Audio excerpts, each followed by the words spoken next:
Good morning. Popsi's in a team building in Batangas. So we have to cook our breakfast.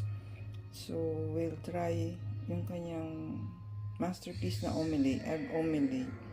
So yan, sibuyas, kamatis, and eggs. Yung eggs siguro tama na yung 3 pieces for the omelette. Baka we will not be able to finish.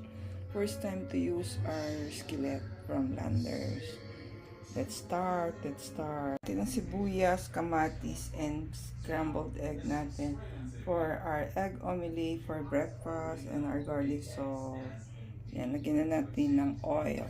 Kutsana natin ng ating kamatis and sibuyas. So, let it cook first bago natin lagyan yung egg natin and garlic salt. Tatanggalin ko ba yan after maluto or ilalagay na lang natin yung egg? Not sure.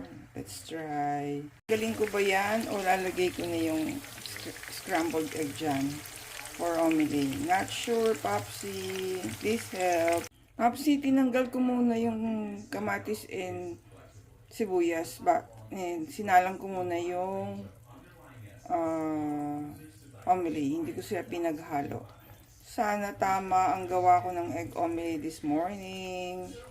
Kasi pinopold ko ngayon ng ating omelette after kong tanggalin yung sibuyas and kamatis. Sana tama ang aking pagluto.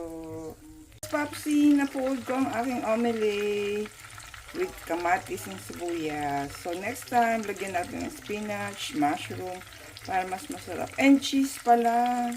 Yung lagyan natin ng cheese para masarap. Nappings ko na lang yung parmesan cheese. Ayun, tama ba? Dapat sa loob eh. Nakalimutan ngayon ko lang natin. So here's our omelette. Maluluto na. Thank you guys for watching. See you on our next video. Our omelette and our wheat bread for our breakfast today. Popsi, pwede ba mag-coffee or tea lang?